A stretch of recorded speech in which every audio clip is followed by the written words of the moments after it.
We are now going to discuss this issue of a new world order. As we saw in Revelation chapter 17, the kings of the world give their power unto the beast.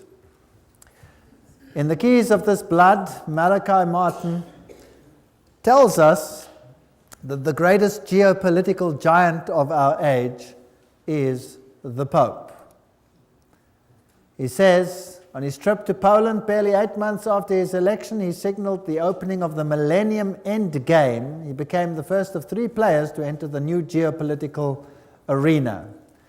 He says that Pope John Paul would stride now in the arena of this endgame as something more than a geopolitical giant of his age. He was and remains the serene and confident servant of the grand design. This is Masonic signal language. Here is John Paul II with the Trilateral Commission. And here is John Paul II with B'nai B'rith, Jewish Freemasonry. This is a fascinating signal picture with him in the center controlling the most powerful think tanks in the world, because that's what the signal tells us. We saw in Revelation chapter 17 already some pictures of the powers of the world giving themselves over to the papacy. Lech Walesa being honored for his work with the host in public. The Bush-Gorbachev summit in Malta, George Bush referred to as a gateway to the millennium of freedom, and it was heralded as the building of a new world. It is a big idea, a new world order, where diverse nations are drawn together in common cause. Only the United States has both the moral standing and the means to back it up.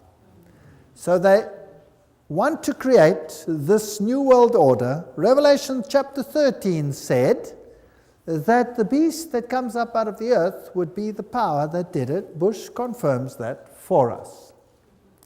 By 1990, a peace prize went to Gorbachev for losing his country. A man of the decade he became, and the old symbols, which are Masonic symbols of the East German Empire, were removed. The communist emblem leaves. Pretoria News, August 20, 1999. Summit meeting with 63 countries about neoliberalism, and Fidel Castro gives a Masonic signal. Here he is with the papacy. All these so-called countries that are against what the establishment stands for are only against in the sense that they are playing the game of Hegelianism. Thesis, antithesis, but behind the scenes, they all belong to the same club. Let's just verify that. Fidel was significantly influenced by Jesuit father Armando Lorente and Alberto de Castro. De Castro admired Fancro. Fidel was very active in a Jesuit organization similar to the Boy Scouts, the Explorers. Wherever totalitarian movement erupts, whether communist or Nazi, a Jesuit can be found in the role of advisor or leader. In Cuba, it was Castro's father Armando Lorente. So forget about the idea that Cuba was anti-pope. A Jesuit was behind the scenes. They were playing the game of thesis, antithesis. When tyrants fall in Romania and Panama and all these countries, these tyrants were put in place to create a system of fear and chaos, and then they are removed and the people are happy to give up their civil liberties. We've already seen this video here of the Pope who receives honor from Bill Clinton for his role in ending the communist empire. 2,400 of his faithful here to welcome him. He's waving to the crowd.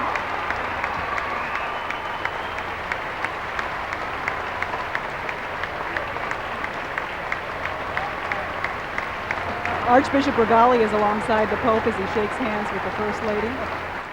We honor you for helping to lead a revolution of values and spirit in Central Europe and the former Soviet Union, freeing millions to live by conscience, not coercion, and freeing all of us from the constant fear of nuclear war. Your Holiness, on behalf of all of us gathered here today, indeed on behalf of all the people of our beloved nation, we welcome you back to America. Ladies and gentlemen, His Holiness Pope John Paul II and the Vice President of the United States and Archbishop.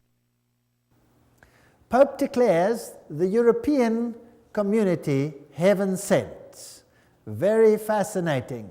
Konrad Adenauer, who was the German Chancellor at that particular time when this was being devised, well, he is to be declared a saint. Can you believe that? He is to be declared a saint for his work. Pope declares EU heaven sent. And saints at the moment, Roman Catholic principles, they are to be declared saints. Now, to bring about the European Union, they had Maastricht. Maastricht is a Roman Catholic little town in a Protestant country in the Netherlands. And the symbolism there was very interesting. The 12 stars, they represent also the 12 stars that you have in the book of Revelation, which they apply to Mary rather than to the woman in white. It is also fascinating that the European Union issued a poster which was posted all over Europe where they had the Tower of Babel under construction. Can you see that? This was posted all over Europe, and the stars were upside down representing the goat of Mendes. This is Satanism. This is the new Tower of Babel. And the high French politicians said, we are building a new Babel, which they emphasized with this poster, and this time we will succeed. The new parliament of the European community is built like the Tower of Babel. In fact, it has a plaque on the inside or a poster which says precisely this. And it has these scaffolding to give the appearance that it is under construction. This is rather arrogant. This is the new European identity card, and if you look at it at the back and you turn it upside down, what do you see? You see the goat of Mendes. The horns are slightly modified to give another symbolism of the seat of the earth, but the inner facial features of the goat are very clearly discernible, and what these mean over here, I would rather not say. If we look at the high politicians of Europe, those that played the role in all of this, they are Masonic. That is a Masonic handshake between Schröder and Kohl, signifying the new Mason is taking over where the old Mason is leaving. So just as we saw that Kerry is a Skull and Bones member in America now, and the present president is a Skull and Bones member, it doesn't matter which one is going to win. So here too, Mason replaces Mason.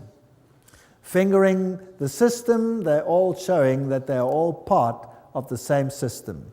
When the Soviet Union fell, the new emblem that it adopted was this one, the double-headed eagle. Could you guess why? Well, the double-headed eagle is the symbol of Freemasonry, and it obviously shows who is in control. The queens, the kings of the world, as we have seen, all of them are high Masons and subject to the Roman Pontiff. And Islam, we did a whole lecture to show the intrigue of the Islamic religion and the Catholic religion, that behind the scenes, controlled by the secret societies, they have one aim, and one aim alone, subject to Rome. So what is all this war about with Islam? Who are these people who are pulling the strings in the world?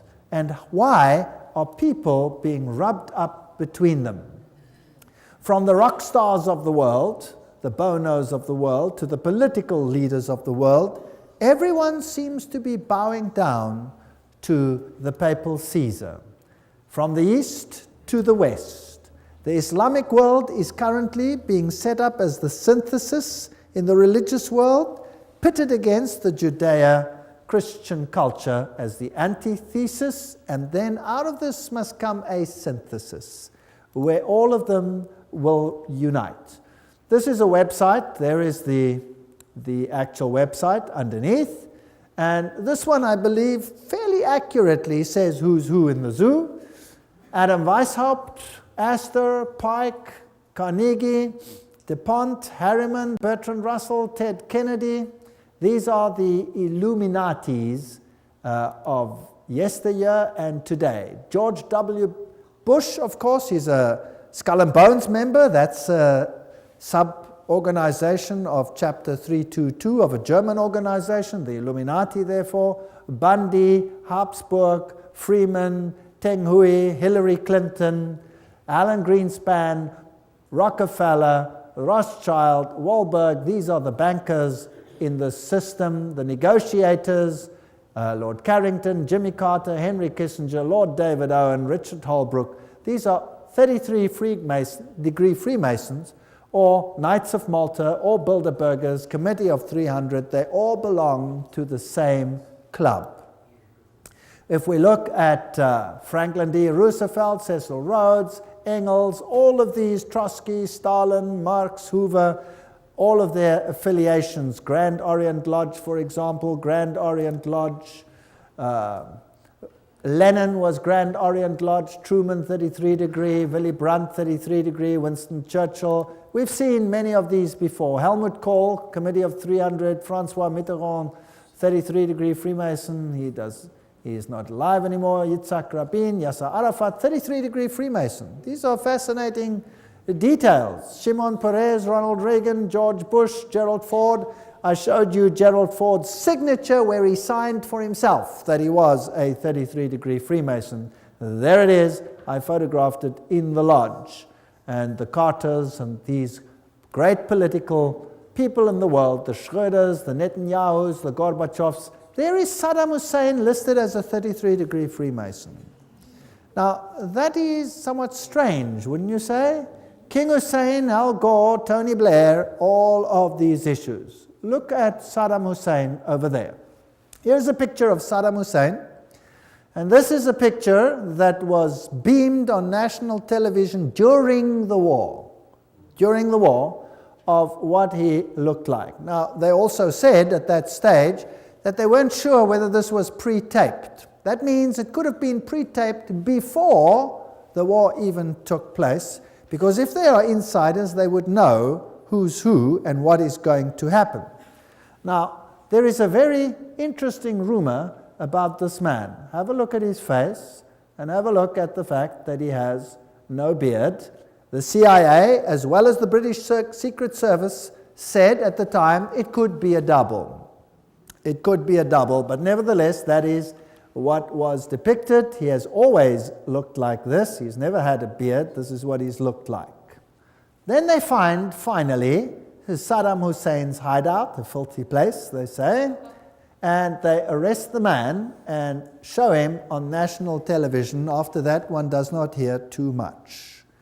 And he has a magnificent beard, a magnificent beard. Now, if the previous one was shot during the war, then this must be the best hair fertilizer that mankind has ever found. Maybe he could become a multi-zillionaire patenting this fertilizer to make this beard grow as it is. They used at least 3 doubles. Who knows who this man is? And to say that they did blood tests, who knows whether you can trust the laboratories that did this. Nevertheless, he's listed as a 33-degree Freemason. There are plenty of questions regarding this man, and there is no evidence except for his family that is safely living in exile. Royalty, Prince Bernhard of the Netherlands is 300, Committee of 300, and here Prince Beatrice and Prince Bertil, the Queen, of course, Prince Philip, all of them high Freemasons, Mengele, Walt Disney, all of these individuals. The world is really run by these individuals. Here is the Duke of Kent giving the Masonic handshake under the Masonic shield. He is the current Grand Master. So he is the highest Freemason at the moment, if you like, because a king may not be, or a prince may not be the Grand Master. He is currently the Grand Master. So here is the highest Luciferian in the country at the moment. Political leaders, the Bill Clintons and all of these, we've dealt with them. We don't have to go through all of them again, the Jesse Helms, the Goldwaters, the Al Gores, and all of these individuals. And I've put the pages up there, and there are many, many books that substantiate all of these names. So just about everybody who is important in the world, everybody who runs in the political sphere is involved in these clandestine operations. We saw in the lecture on Revelation chapter 17 and 13 how there would be a holy alliance and how the United States would eventually become the powerhouse for propagating a new world order.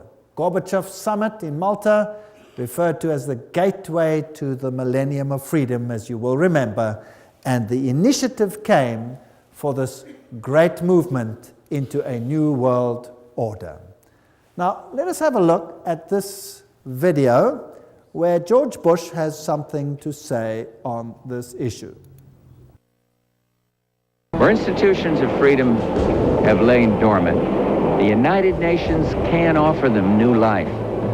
These institutions play a crucial role in our quest for a new world order, an order in which no nation must surrender one iota of its own sovereignty, an order characterized by the rule of law rather than the resort to force. So he says all the nations don't have to give up one iota of their sovereignty, but we want them all in a new world order. Basically, that is what he said, out of the horse's mouth. And then this terrible incident took place. And, well, there were many, many deaths. A very strange incident.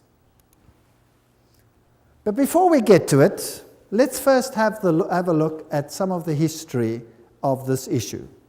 The United States had a problem in that it wanted to introduce anti-terrorism laws, but there was no real terrorism in the United States. And then all of a sudden, a building in Oklahoma, April 19, 1995, was gutted by explosions, and they fingered a man, Timothy McVeigh, who worked alone, they said, and brought this building down by parking a van filled with explosive outside and blowing the building to smithereens. That's the official report. Inside were women and young children, and if anything gets the sympathy of the people, well, then that is surely one of them. Let's have a look at what happened here. Through federal authorities that a second bomb has been found inside that federal building in Oklahoma City. It was an explosion at 9 o'clock this morning that did that damage you're looking at right there. That was in the federal building did go off. It did the damage that you see right there. The second explosive was found and diffused. The third explosive that was found, and they are working on right now as we speak, I understand, both the second and third explosives, if you can imagine this, were larger than the first. First bomb that was in the federal building did go off. It did the damage that you see right there. So you heard there on national television that a second bomb went off and it did the damage that you saw over there. They found a third explosive device within the building. The official report, however, says what? That there was a van outside with explosives. Now, I was not there. So I'm not going to set myself up as a judge as to what happened over there. I can merely say what the report said, what the news said, and then we'll ask some questions, and you decide what happened over there.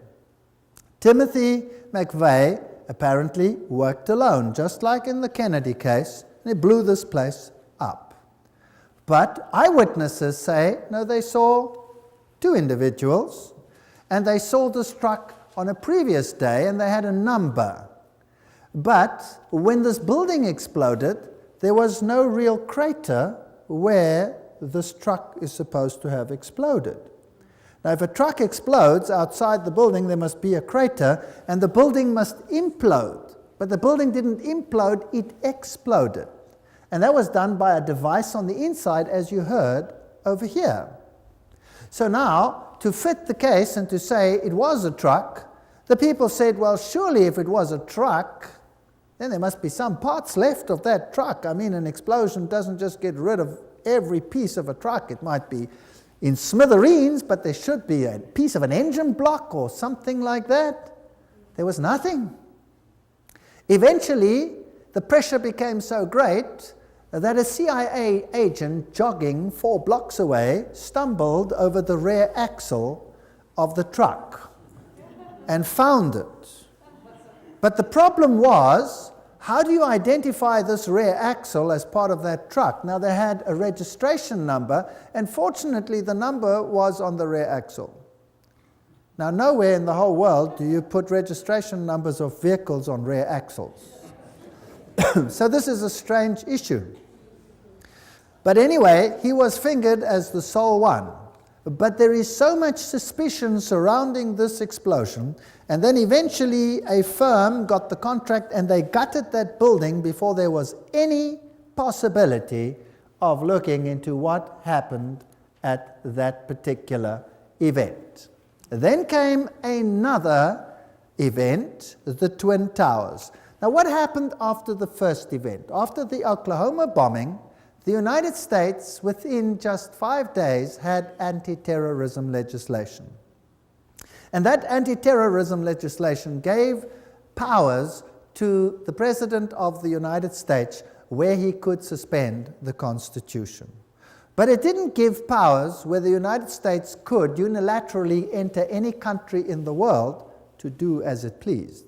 For that, it needed a war-footing legislation, as was the case with Pearl Harbor. There needed to be an incident. Well, an incident arrived in that the Twin Towers were destroyed. President Bush speaks to the United Nations General Assembly November 10, 2001. We must speak the truth about terror. Let us never tolerate outrageous conspiracy theories concerning the attacks of September the 11th. Malicious lies that attempt to shift the blame away from the terrorists themselves, away from the guilty. Now, isn't it interesting that George Bush there said, let us not tolerate conspiracy theories that shift the blame away from the terrorists themselves. Why? Because so many people started believing that everything was not right with these particular issues. Now, let's have a look at the first hit. When this happened, the first airplane struck. We've been preparing for this kind of event for nearly a decade. We've had presidential directives. It's a project called Homeland Defense. We are, as we have been saying this morning, in a... So what we have footage of the very first airplane striking that building. That means there was an opportunity to record that. Very quickly, the following happened. Even as the leaders of the Taliban deny any role in this, an Arab journalist based in London is quoted today to the Associated Press as saying that followers of Osama bin Laden warned 3 weeks ago they were going to carry out this sort of an attack. The chief of safety of the fire department of New York City told me he received word of the possibility of a secondary device, that is another bomb going off. He tried to get his men out as quickly as he could, but he said that there was another explosion which took place. And according to his theory, he thinks that there were actually devices that were planted in the building. 45 minutes into the taping that we were doing, there was an explosion.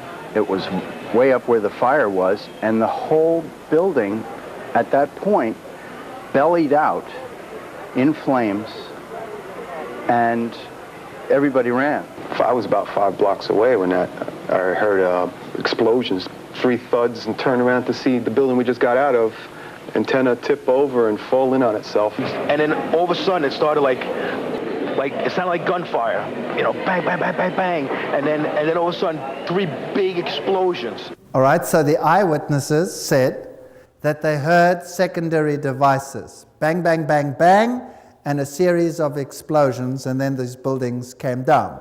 Demolition experts said that this is exactly what happens in a controlled demolition. You see, when an aeroplane strikes, there was a huge fireball, and the fireball is the burning of all the fuel on board the aeroplane. So there was nothing left there to explode. What was responsible for the secondary explosions? If we look at the setup, you will see there are the Twin Towers, and there are buildings all around, and these buildings were either slightly damaged or not seriously damaged. And then there is a road, and there's another building over there called building number 7, and that building came down sometime afterwards, although nothing hit it. And not much was ever said about that. What caused building number 7 to implode? Let's watch it. Okay, now watch 8 close. hours after the first plane crash, a third building at the World Trade Center collapses. This one, the number 7 World Trade Center building. This is a look at the flying debris from the number 7 tower. You're going to see that watch the explosion almost coming down coming the this street way. toward the camera. Number 7 tower at the World Trade Center.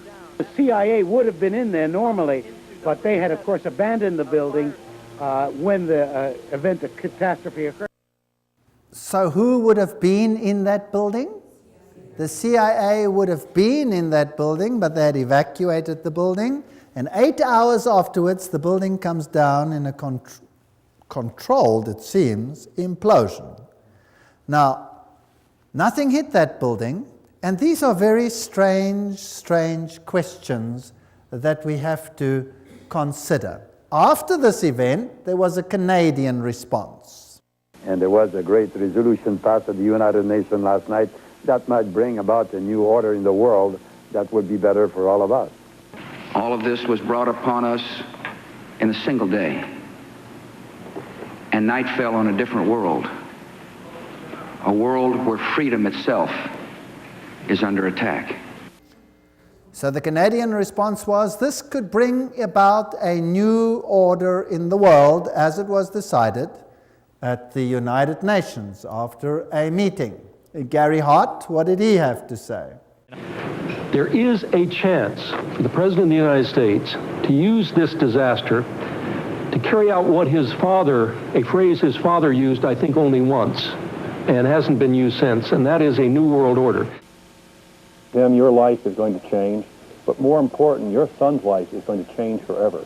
America will never be the same after September 11th. We've been preparing for this kind of event for nearly a decade. We've had presidential directives.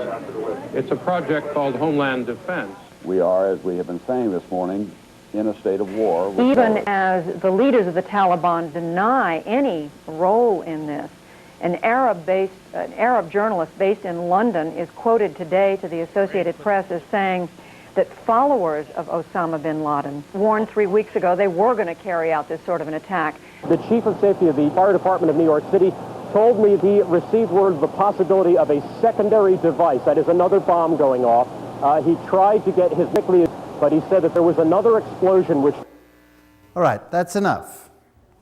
We've seen the buildings coming down. We've heard that while these things were still happening, the American government had fingered the culprits.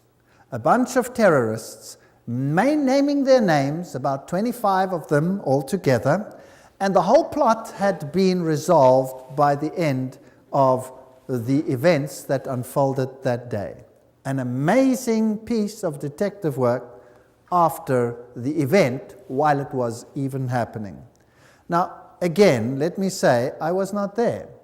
So let me tell you what has transpired and what people have said about these issues in the world, what has been published, and what is fact that cannot be disputed. And then I don't make a judgment because I wasn't there.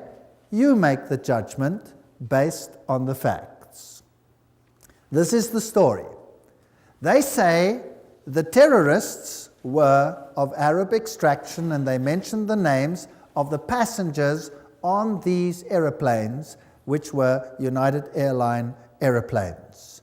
And the mastermind behind the scene is a man by the name of Atta, who is fingered as the one who received instruction on how to fly an aeroplane. Well, when they released the names, immediately there was a hue and cry from the Arab countries because 5 of the terrorists, supposed terrorists, mentioned that they were very much alive and well and couldn't have been on the plane. Right? Very important. They were alive and well and couldn't have been on the plane.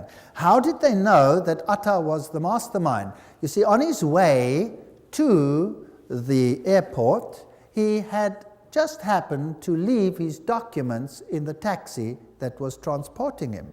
So they had his documentation. Which terrorist would leave his documentation behind? That is the one question. The next point that is very interesting is that they have evidence that he was the man because he wrote a suicide note. This is all fact. This is all published fact, what I'm saying now. I'm not making this up. This is all referenced. This is a fact. You decide the rest for yourself. Now, he wrote a suicide note. And this suicide note, he then placed within his suitcase. And then he handed in the suitcase, as we normally do when we go onto the aeroplane. Now, which person would write a suicide note that was going to be destroyed in an aeroplane crash? Does that make any sense?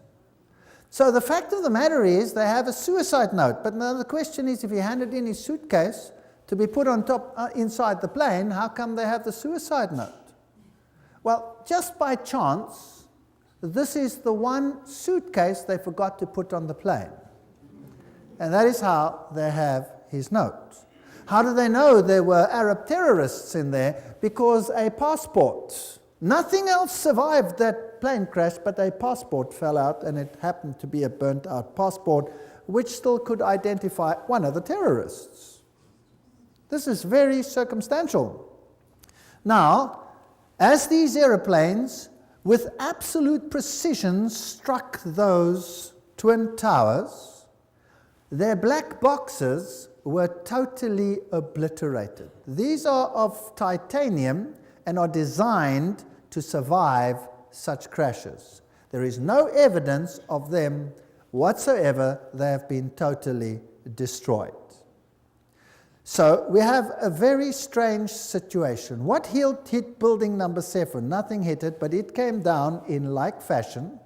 And there is plenty of evidence that there were possibly secondary devices in the buildings, as you heard from the commentators themselves. So what about the infrastructure of the aeroplanes? Well, there are certain parts lying there, so there was definitely a situation where those planes hit that particular building because you have wheels and all kinds of components of the aeroplanes surviving. Even those crashes with those tremendous explosions, there were parts of these aircrafts everywhere. Every time an aeroplane crashes, there are huge pieces of fuselage and etc. which remain, and they sometimes can fit all these things together, and that was also the case at the Twin Towers. 3 days before those buildings came down, 3 days before, the shares in the airlines had been sold at a turnover such as had not existed ever before. And certain banks bought these. So somebody might have been tipped off that something was going on. And then a very interesting case, there was a man in your country, in Canada, who happened to be in prison. And they had caught him in a gambling situation, and they imprisoned him, and he said, "Let me go, I am clandestinely working for the CIA. I'm an agent, I was investigating money laundering, etc., etc., etc." And they would not let him go. Then he gave the names of his contacts at the CIA, and the CIA was probably embarrassed because of this situation and denied knowledge of it, and he was very angry because he felt he had been stabbed in the back. And this very often happens in this industry. And so he wrote a letter before the September 11 attack outlining some events that were going to take place, and he mentioned that aircraft were going to fly into the Twin Towers and into the Pentagon. Now, nobody made any use of these, but when it actually happened, then this came to the fore. So here was a CIA agent who said ahead of time that this was going to happen. Could be chance, could not be chance. You decide for yourself. A certain Atta, the man who is supposed to have planned this, with only in-flight training, with absolute precision, they went into those buildings. This is an amazing story. Received funds, $100,000 US, from Pakistan's secret service into his bank accounts. And they worked very closely with the United States. So here had been a transfer of money, but the plot doesn't end there. Das Böse sitzt im Pentagon. Facts. The evil sits in the Pentagon. Now, who is this man that wrote this? This is the political scientist Thierry Meyssan from France, and he has some very interesting to say. Who was it? What happened over here? How come they had all the names of all these people, and yet there is no real evidence that these people were actually on board?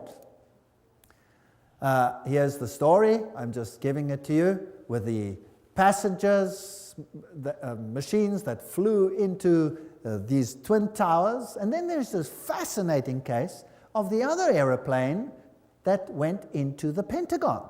And here are the pictures that were published. The dates were strangely wrong. They were September 12, but apparently they said it's because they released them the next day. And what you see is smoke over there. There are no debris pots, nothing. Here is a piece missing, no picture.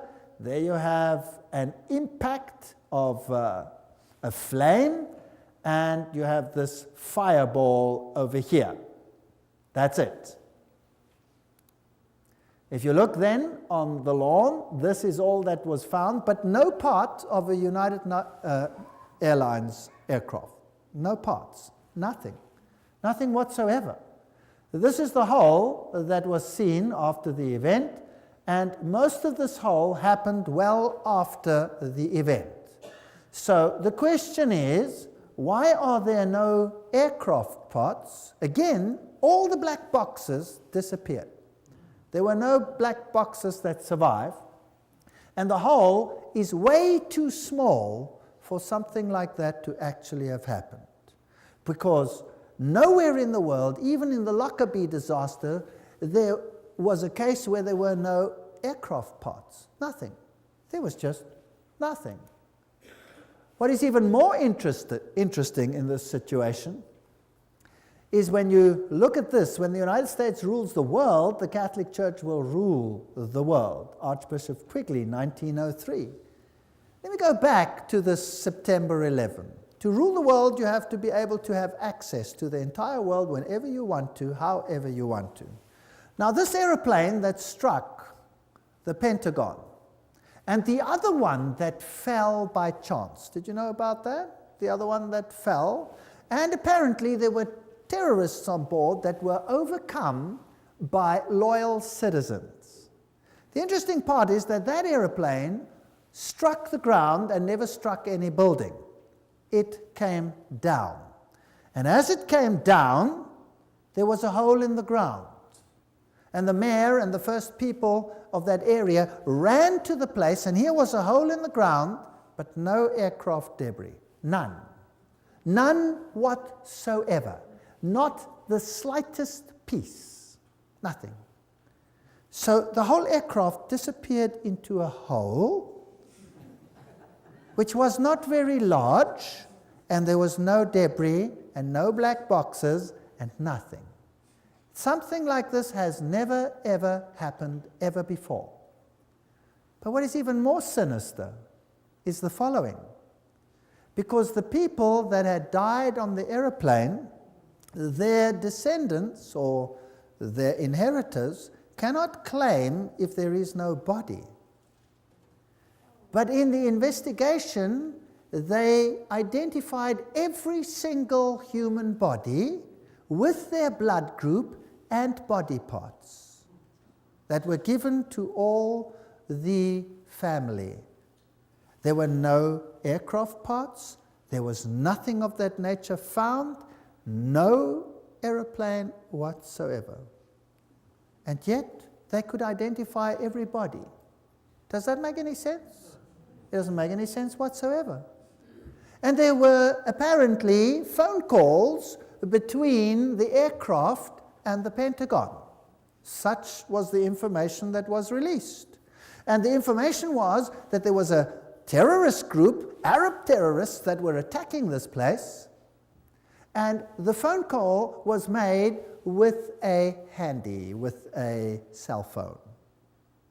But then, of course, they found out that if you make a phone call with a cell phone, then you get an account for that phone call. And there was no record of such a phone call. So the Pentagon backtracked one and said, yes, excuse me, we didn't actually get the phone call from a cell phone. We got it from the onboard telephone. That's how it happened. And again, they did an investigation. If you make a telephone call on an onboard phone, then you swipe your credit card through it, and there must be a record of a credit card transaction from that phone. But there was no record. So the Pentagon backtracked again and said, yes, that is true, but it was done as a collect call. That's why there was no credit card, because the individual had forgotten the credit card. But you cannot make a collect call from an onboard telephone. And there the story died.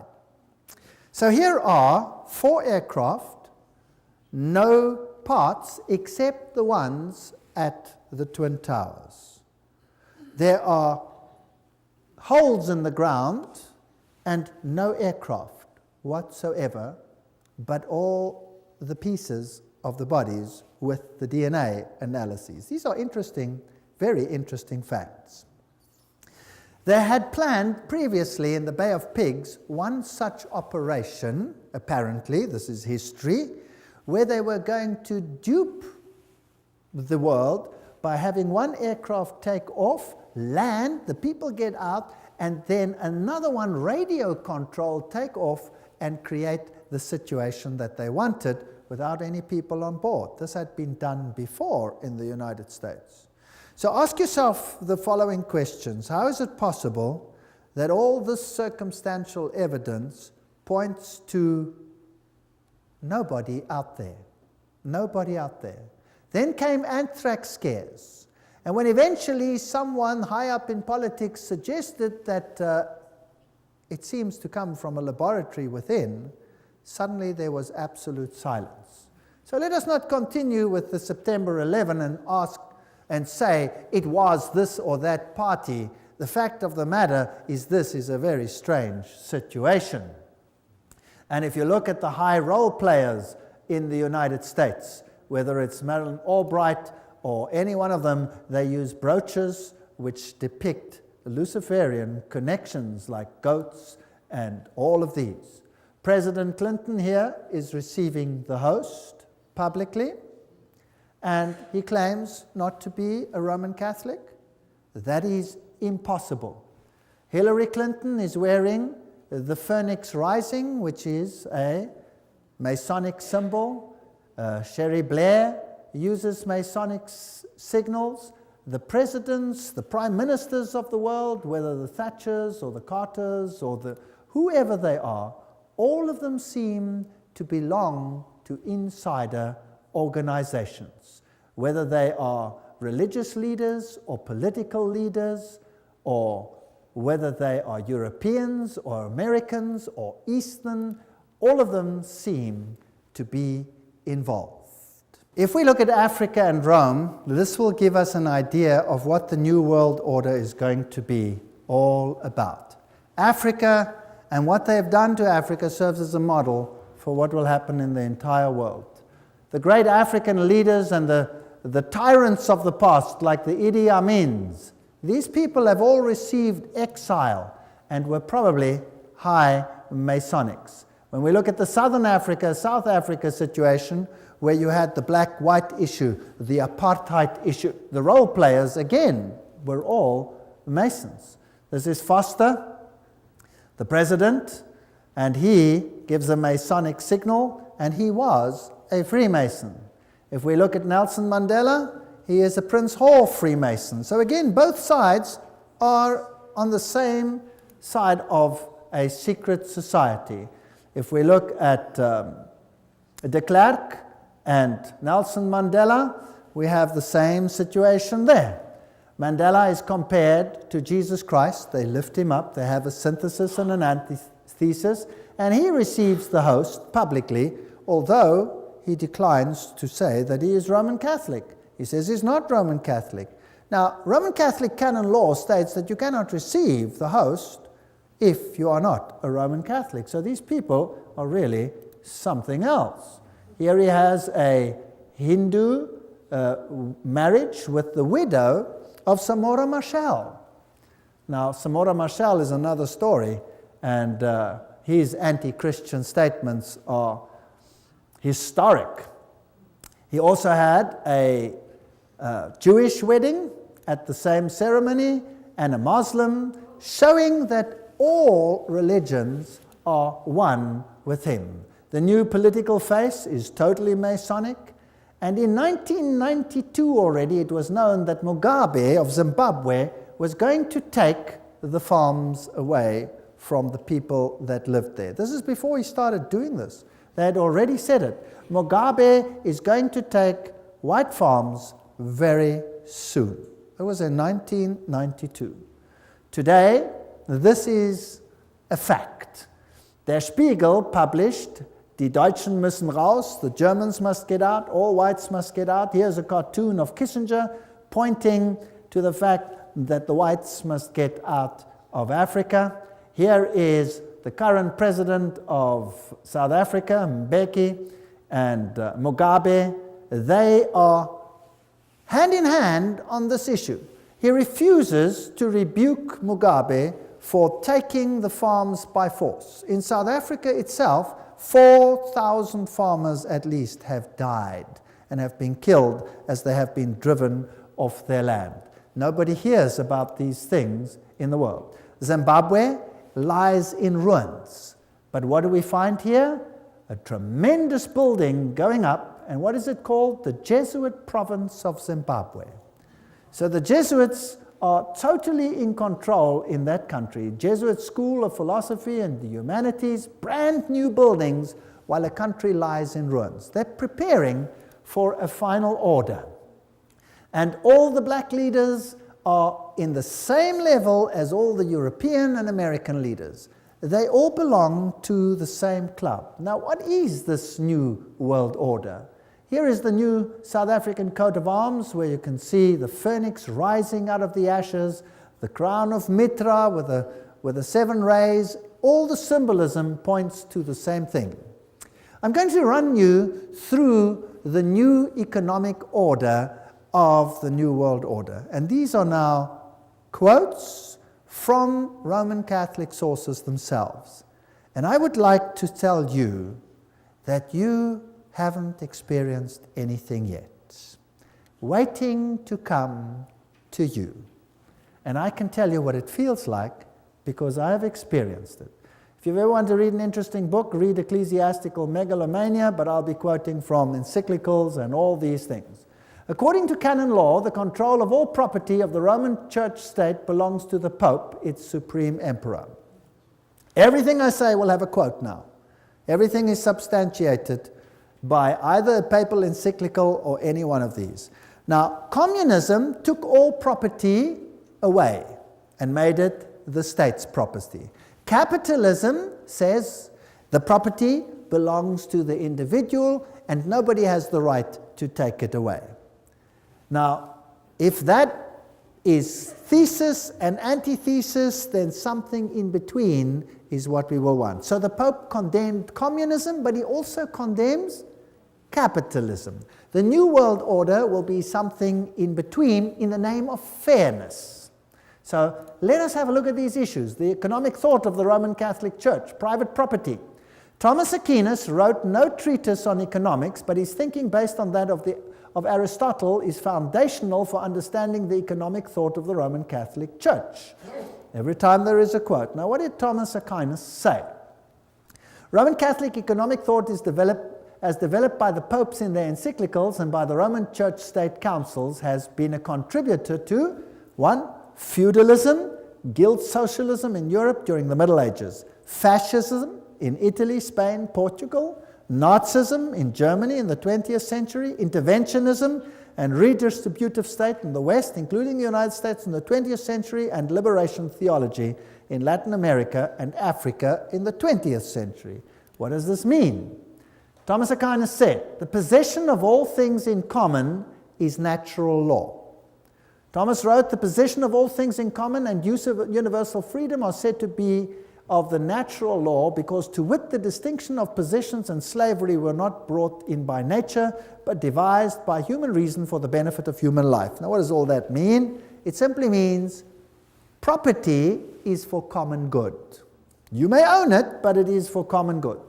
The community of goods, wrote Thomas, is ascribed to natural law, not that the natural law dictates that all things should be possessed in common and that nothing should be possessed as one's own. So you may possess things, yes. But because the division of possessions is not according to natural law, but rather arose from human agreement, which belongs to positive law, they talk such drivel, it's interesting, never mind. Hence, the ownership of possessions is not contrary to natural law, but an addition thereto devised by human reason. Let's continue. Thomas wrote, hence, whatever certain people have in superabundance is due by natural law to the purpose of succoring the poor. Okay, now we're getting there. You may possess things, whatever you possess, but whatever you possess more than you need is there for the common good of those that don't have. Does that make sense? Now, what if you create two classes of individuals, the rich and the poor? Or what if there is a situation where you have two classes, the rich and the poor? You can go across the world and you can look at the rich nations and the poor nations, and you will find that the rich nations are all the Protestant nations. Have you noticed that? All the Protestant nations are the rich. Now, what if you had a plan to disinherit them all, so that you would again be ruler and they would have to come and beg at your feet for anything like that? Now let's have a look at this, how this unfolds. For the purpose of succoring the poor. Because the goods of some are due to others by natural law, there is no sin if the poor take the goods of their neighbors. Thomas wrote, in cases of need, all things are common property, so that there would seem to be no sin in taking another's properties, for the need has made it common. Okay.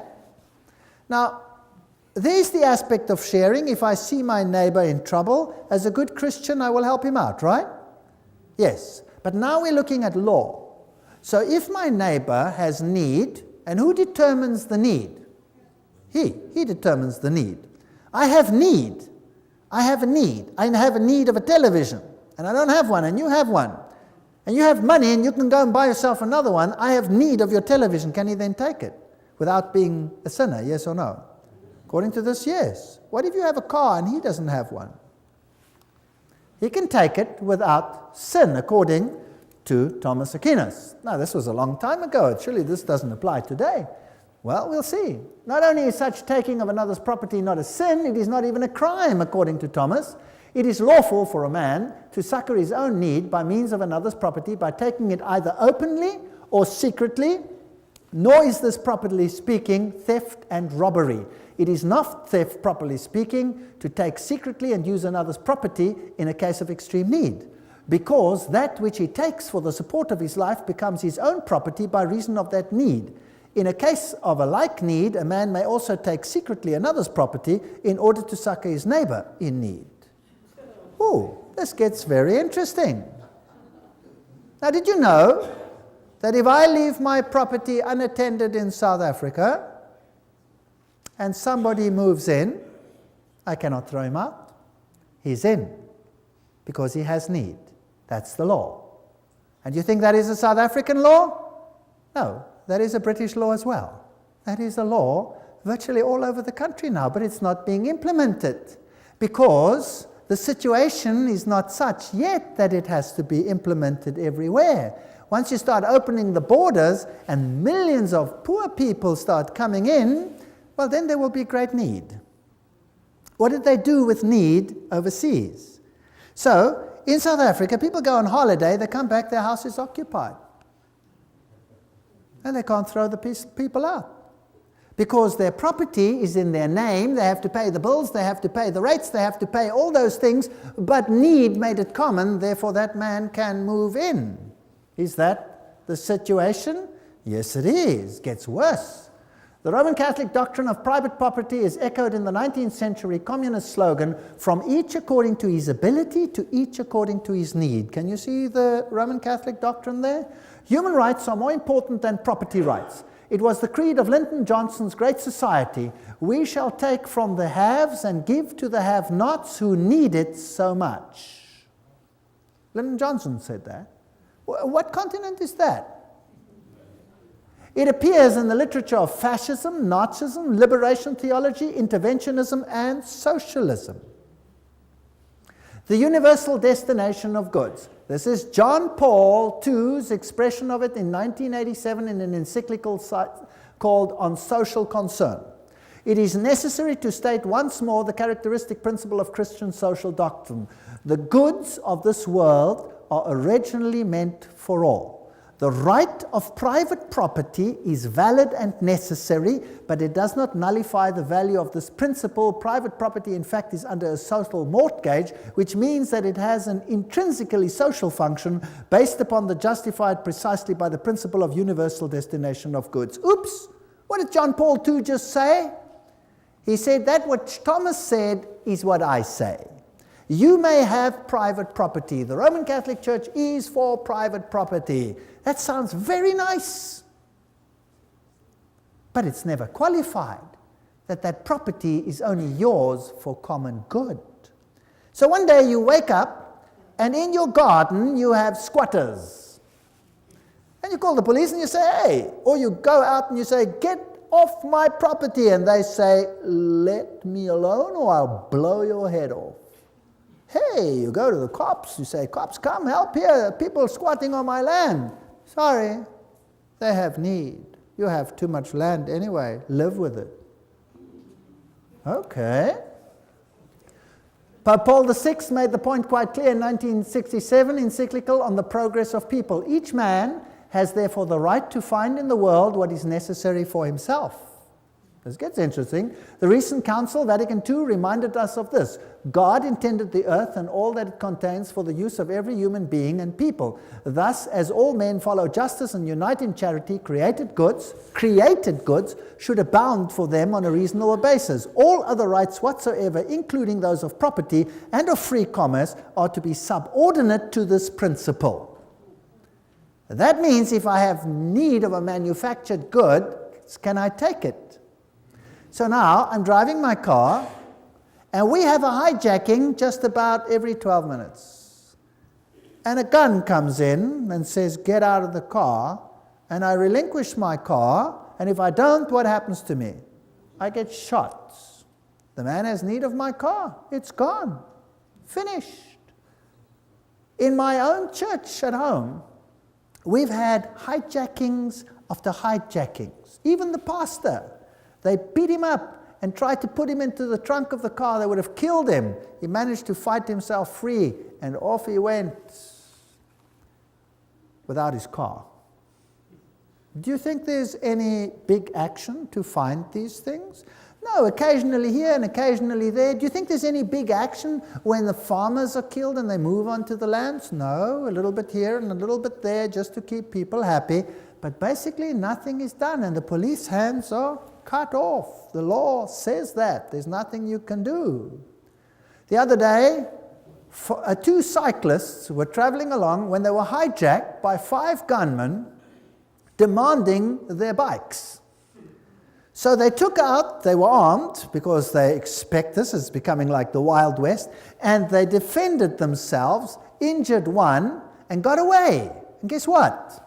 The 2 cyclists are in jail. Yes, serving a sentence for injuring someone without need. They could have given them the bicycles. That would have solved the problem. You see how the law has turned upside down? Gaudium et Spes, the Vatican II Constitution, Pope Paul quoted, explains at greater length. If one is in extreme necessity, he has the right to procure for himself what he needs out of the riches of others. Now, who defines necessity? Since there are so many people prostrate with hunger in the world, the Sacred Council urges all, both individuals and governments, to remember the aphorism of the fathers. Feed the man dying of hunger, because if you have not fed him, you have killed him. Therefore, because private property is immoral, all men, individuals and governments have the moral obligation to redistribute goods held unjustly by property owners. Have you heard of redistribution of goods lately? Have you heard of it many times lately? Yes, there is going to be a redistribution. All goods includes not just goods found in nature, but manufactured goods as well. John Paul II declared that all men must have access to those goods, quote, which are intended for common use, both the goods of nature and manufactured goods. I own nothing. Only on paper do I own anything. The state rules supreme. My life soon could be a misery. So if you are attached to your homes here in Canada, and this is the basis for the New World Order, if you are attached to your cars and your televisions and all these things, loosen yourself. Because soon they will be redistributed, and there will be nothing that the white or black or pink Protestant can do about it. And if some other suffers in the way, that is fair enough. The ends justifies the means. The redistribution will go as it should be. Rerum Novarum. Who's heard of Rerum Novarum? This is the papal encyclical that was issued, that is being quoted to this day, Pope John's. And to this day, all of them make reference to this, including Pope John Paul II, says this is this encyclical that forms the basis of the New World Order. Well, I thought it's important to study it. One of the Roman Church State's most influential statesmen on economic matters is the encyclical Rerum Novarum on the condition of the working classes. The Roman Church State allied herself with the proletariat, which in Marxism is the great and final enemy of the capitalist order. Pius, writing, declared that Rerum Novarum, however, stood out in this, that it laid down for all mankind unerring rules for the right solution of difficult problems of human solidarity called the social question. Now, let's see. By far the most notable evidence of this social teaching and action which the Church has set forth through the centuries undoubtedly is the encyclical Rerum Novarum, issued 70 years ago. The norms and recommendations contained therein were so momentous that their memory will never fall into oblivion. John, Mater e Magistra, the papacy speaking. Pope Pius told us that the encyclical Rerum Novarum was instrumental in ending laissez-faire capitalism in the 20th century by ushering in an era of effective interference by the government. Have you got this? Let's see how it ends up. Rerum Novarum was the voice of moral authority needed to ensure the development of effective interference by all governments in the 20th century. How many governments?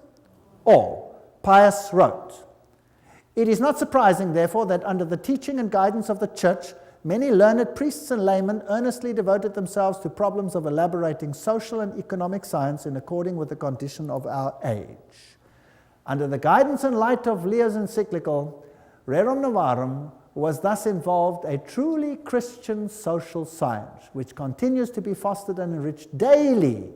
Tireless labors, all these people, labors, now note carefully, of those picked men whom we have named the auxiliaries of the church.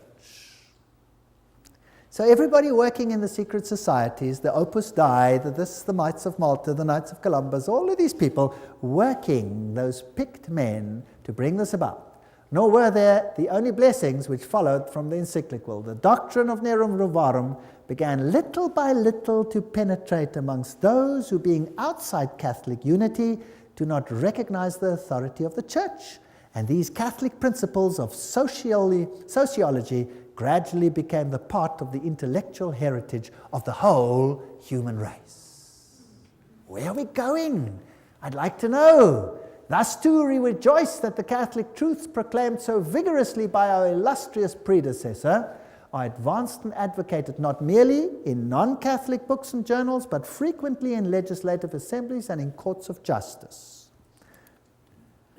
Those picked men whom we have named the auxiliaries of the church who have been instrumental. This is John Robbins writing. Who are they? Under fascism, property owners may keep their property titles and deeds, but the use of their property is, as Leo wrote, common. Fascism is a form of socialism that retains the forms and trappings of capitalism, but not its substance. This is basically what it boils down to. When we speak of reform of institutions, the state becomes chiefly to mind, not as if universal well-being were to be expected from its activities. And what is the state going to do in all of this? The experiment with economic freedom, Pius wrote, must end, and economic life must again be subjected to planning and government. Who wants to control your economic life? Government. John Paul II wrote, in his Sollicitudo Re Socialis on social concern, it is necessary to state once more the characteristic principle of Christian social doctrine. The goods of this world are meant for all. Private property is under social mortgage. These are the things which will be controlled. He wrote, a faithful echo of the centuries-old tradition of the Church regarding the universal purpose of good. In today's world, wrote the Pope, we are faced with a serious problem of unequal distribution of the means of subsistence originally meant for everybody. Then came liberation theology, and Pius wrote an encyclical on atheistic communism, an age like ours, where unusual misery has resulted. Who created the misery? They created it so that they can create the solution which they want. So, in Africa, they elevate a few and suppress the masses. Then they turn it around and they create the situation that they want. They create communism, they create the chaos. Out of the chaos, they create the social order which they want. So the second reign of terror was supported by the papacy. Father Camilo Terres, who was shot in 1966, declared, the Catholic who is not a revolutionary is living in mortal sin.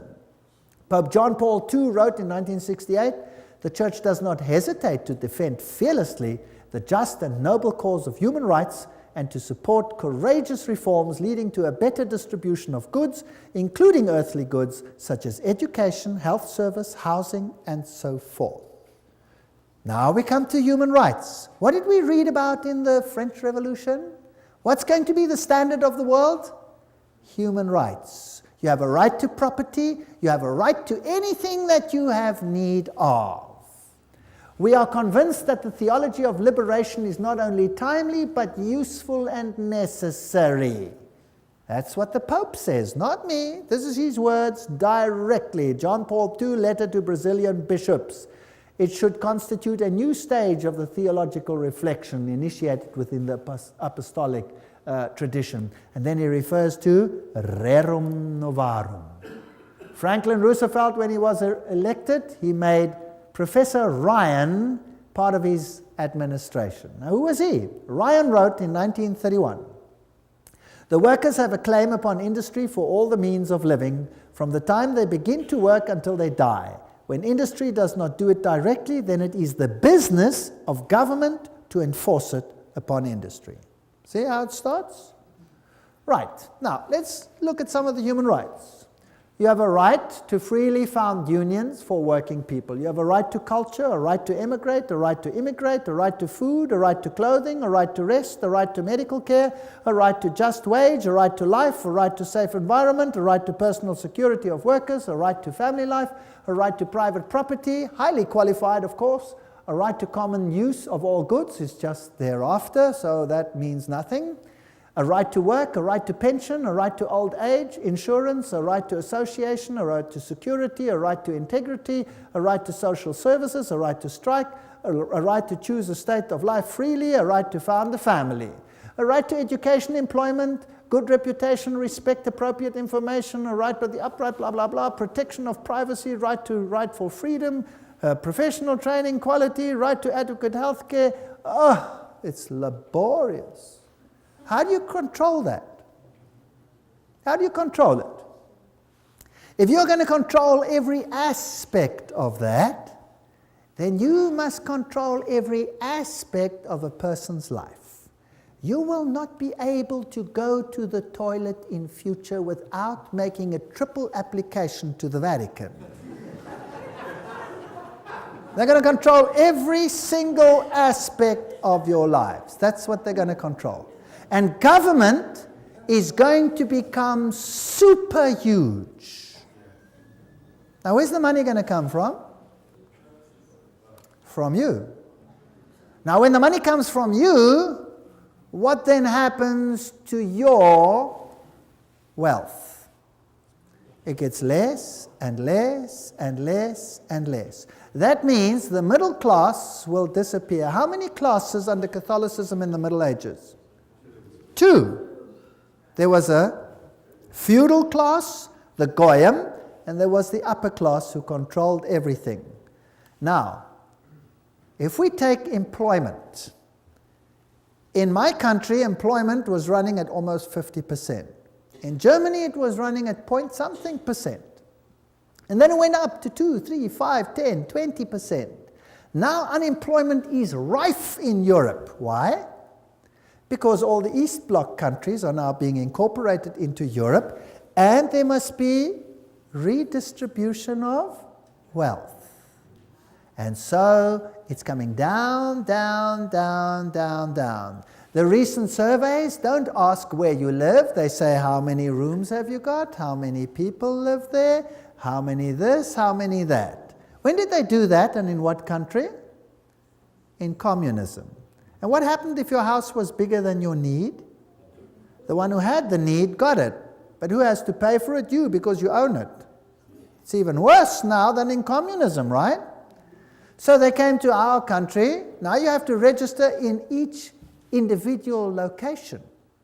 And you may not vote outside your location, so that they have your location attached to your name. And then they came to my house and they said, they want to know, what is my religion? I said, I'm a Christian. They said, which denomination are you? I said, it's none of your business.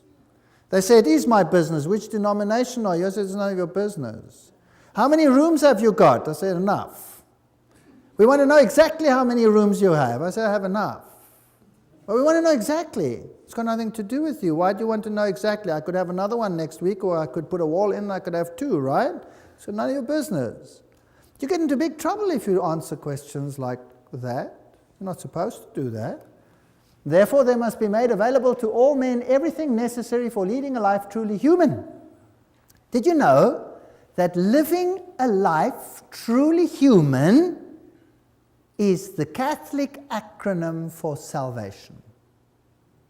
And I will prove this to you in a future lecture, where they say to be saved means to live a life truly human.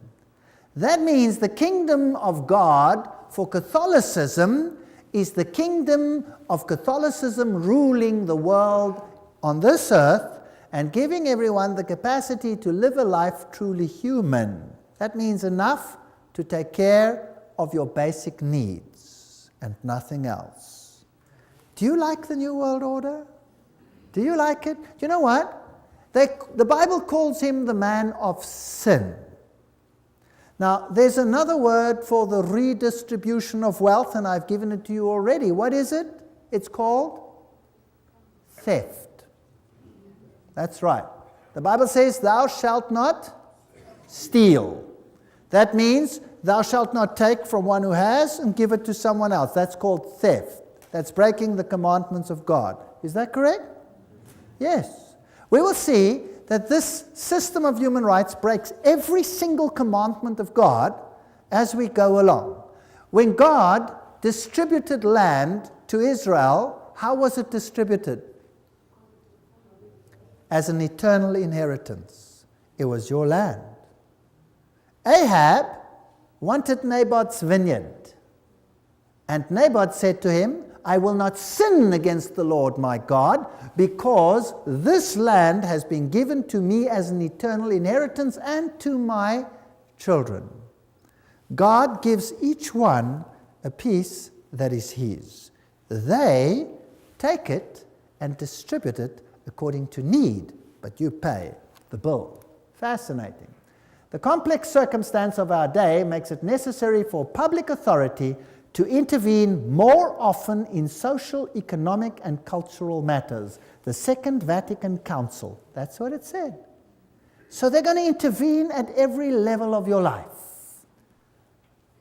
Lob von Gorbachev für den Papst. Gorbachev praises the Pope, and he says the Pope is right in his demand for a new world order. In 1991, the San Francisco Chronicle already said Pope calls for a new world order. Albert Einstein says, mankind's desire for peace can be realized only by the creation of a world government. With all my heart, I believe that the world's present system of sovereign nations can only lead to barbarism, war, and inhumanity, and that only law can assure progress towards a civilized, peaceful humanity. Interesting statement, Albert Einstein.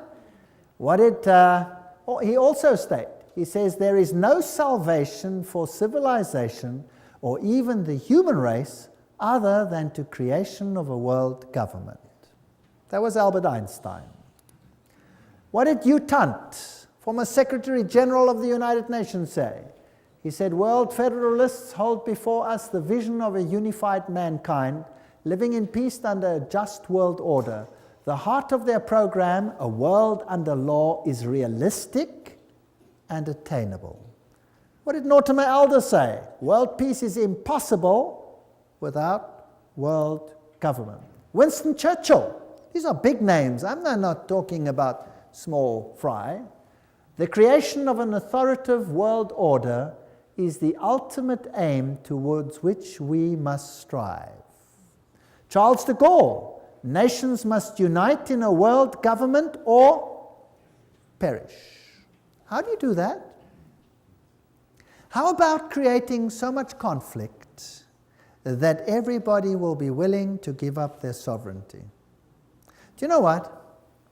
In South Africa, I give these lectures to the public. The people are in despair.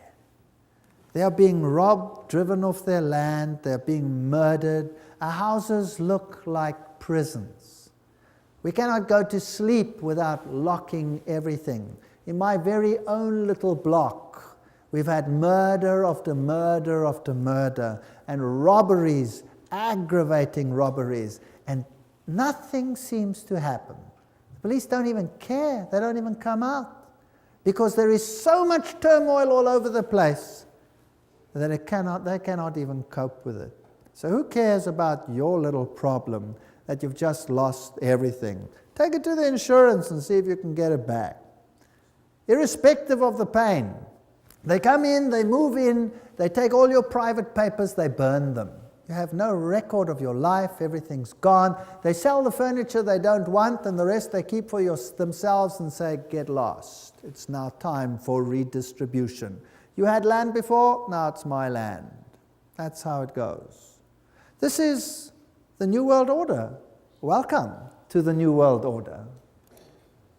Bertrand Russell, the only possibilities are now world government or death. The Humanist Manifesto, too, urges us to move towards the building of a world community. Robert Miller, former Assistant Secretary General of the United Nations, said, "We must move as quickly as possible to a one-world government, a one-world religion, under a one-world leader." I wonder who that is going to be. These are big, big names that I'm putting on the screen. These aren't speculators here and there. I'm often accused for speculating. Well, the biggest speculators are these people themselves. And what about this man? We saw how peace and unity was to come about. It was great. A great feeling of excitement, of peace, unity, of love. Peace, love, and unity. Unity. Yes. Unity? Yes. All nations will come and worship before you, Lord, and worship before you,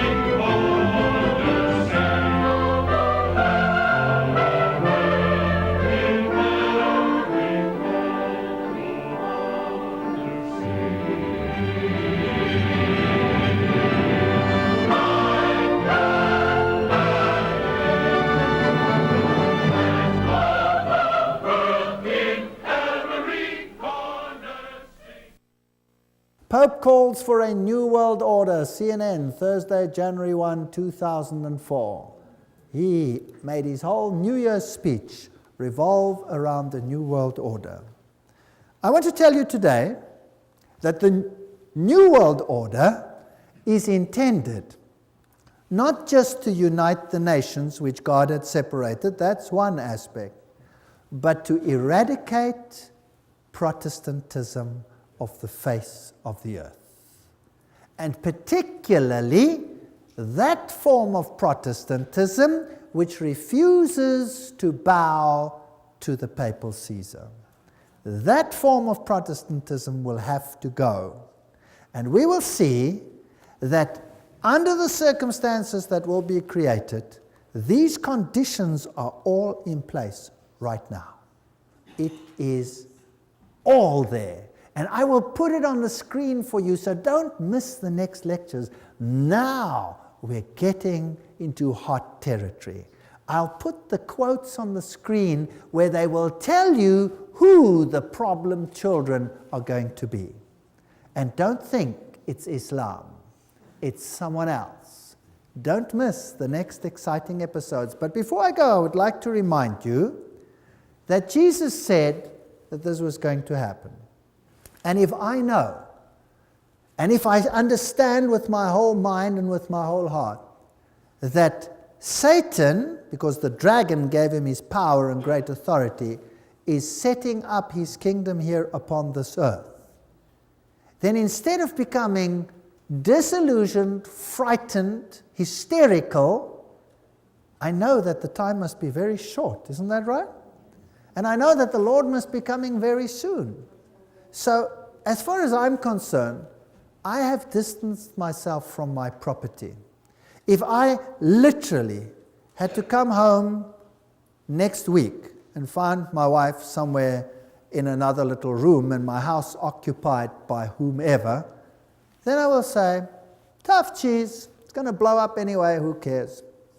It's going to be destroyed when the Lord comes by the brightness of his coming. Why not take it now? Have fun while you can. And I'll move on somewhere else. I don't mind building a tree house for a little while. That should be okay. If they take my cars, well, that's okay too. We'll get another one. And if we can't afford another one, we'll walk. Who cares? I really don't care anymore. But people who are losing things become desperate. And what do? They commit suicide.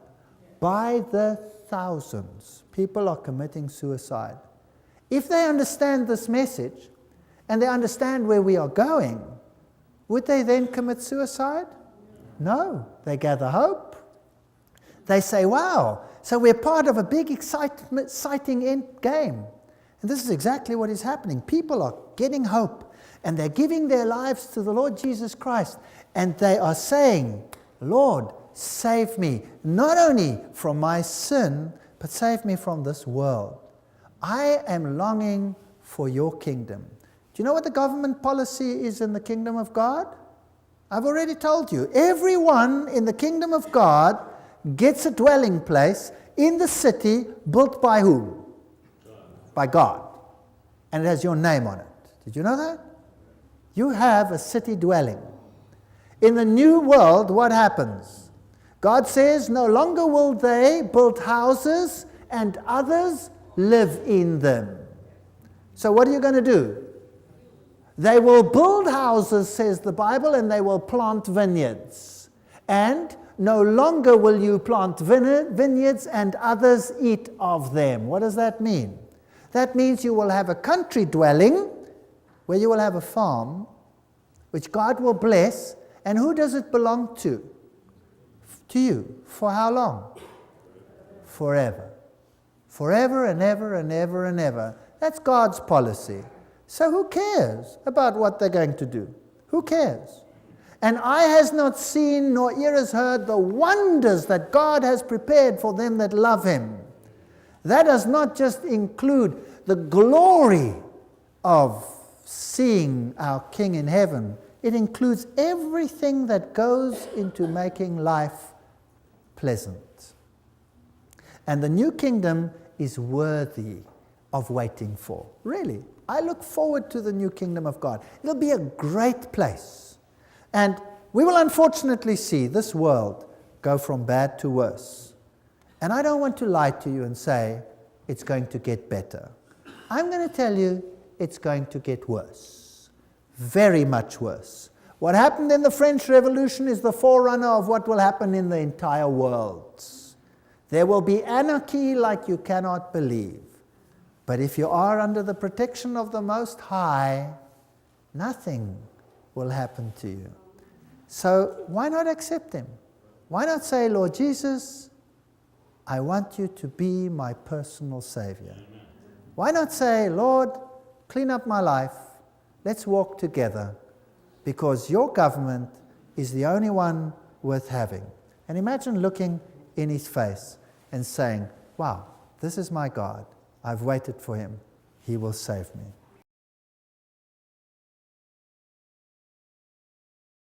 Heroes of Flight 93, the official version, is that this plane was heading, let's say, for example, for the White House or for the Capitol building, but that some heroes on board overpowered the pilot, and then the plane crashed onto the ground, killing all the occupants.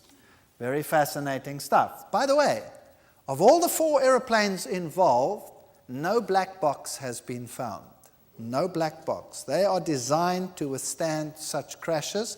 There is not one that has remained.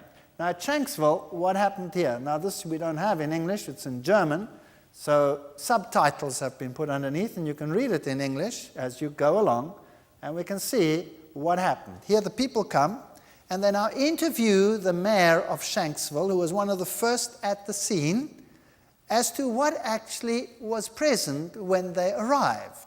And you will find something very interesting. Ernie Stahl, der Bürgermeister der nahegelegenen Gemeinde Shanksville, erinnert sich. Well, yeah. Ja, mein Schwager und ein guter Freund von mir waren die Ersten hier. Sie haben in Shanksville an einer Straßenecke gestanden und sich unterhalten. Ihr Wagen stand gleich in der Nähe, und so waren sie die Ersten hier. Dann kam erst die Feuerwehr. Alle waren wie vor den Kopf gestoßen, weil sie zu einem Flugzeugabsturz gerufen wurden. Aber da war kein Flugzeug. No airplane.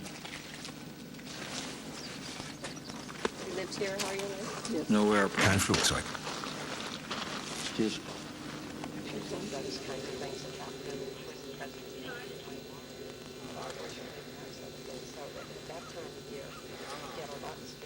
Sie wurden hier zu der Unfallstelle geschickt und da war kein Flugzeug? Nein, da war nichts. Nur dieses Loch. Das ist es, was Sie sahen. Ich dachte immer, das sei die Absturzstelle. Das ist sie. Aber da ist nichts zu sehen. Das Flugzeug hat sich total zerlegt. Puff. Es krachte auf den Boden und löste sich auf. Vollkommen. Sage. Flugzeugtrümmer? Nicht. Stolz präsentiert die Fotografin ihr Werk genau an der Stelle, von der aus sie das Bild geknipst hat. Eine pilzförmige Rauchsäule, wie sie auch von anderen Augenzeugen beobachtet wurde. Das ist das, was wir gesehen haben. Sieht fast aus wie ein Pilz. Afghanistan.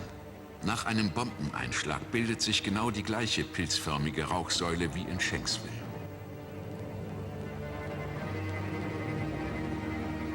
War es doch eine Bombe oder eine Rakete? That's an interesting story.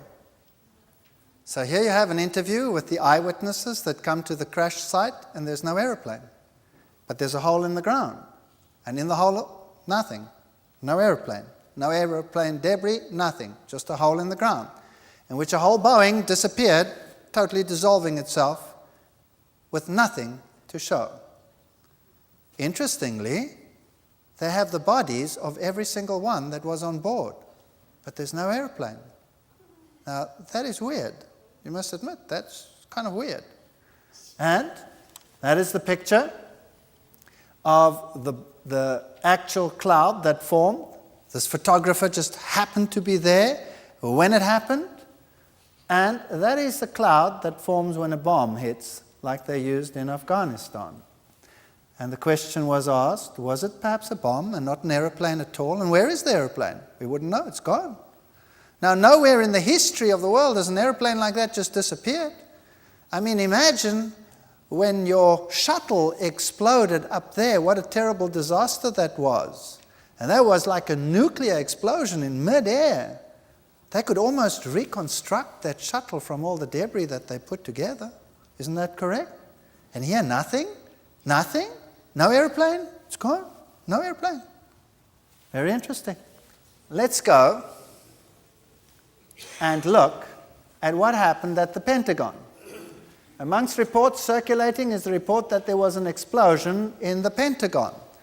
Now, according to this, an airplane flew into the Pentagon. Let's have a look what was aired on national television abroad. Von einer Explosion ohne jegliche Beteiligung eines Flugzeugs im Inneren des Pentagon wird berichtet. Übrigens, die Fassade knickte erst später ein. Das war keine unmittelbare Folge des Aufpralls. Direkt auf den eben renovierten Teil des Pentagon zu. Nachdem das Flugzeug auf den ersten Gebäudering aufprallte, durchschlug es noch 2 weitere Ringe, um am Ende dieses 1,80 Meter große Loch zu hinterlassen. Wie schon bei dem Absturz in Shanksville löste sich auch hier das Flugzeug in Luft auf, bzw. pulverisiert.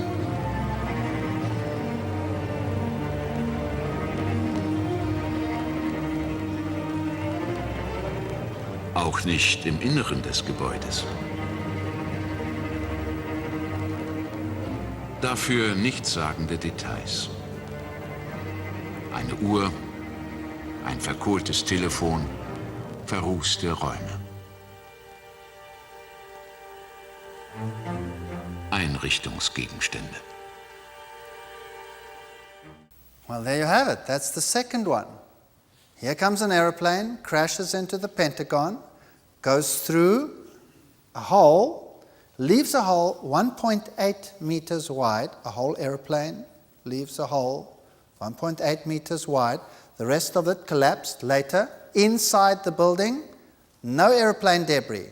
It's completely dissolved, gone.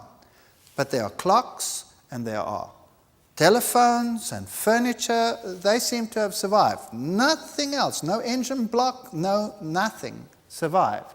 No airplane. Whereas, if you go to the World Trade Center, where everybody saw the airplanes fly in, what do you find there? This is the situation. Ganz anders die Situation am World Trade Center. Trotz der viel massiveren Zerstörung stolpert man hier förmlich über Flugzeugteile. There was no problem there. That was a massive explosion. If anything should have ripped those planes apart, it should have been there. But there's lots of debris of airplanes. But at the Pentagon, nothing. Not a thing. At Shanksville, nothing. No airplane. Dissolved completely. The fact of the matter is that immediately after these events, the power was granted to act internationally. And you had massive legislation, homeland response, all of these things came in. Now, I'm not saying who it was, I'm not saying what transpired, I'm just giving you the facts as they were, and you decide whether the official version is okay.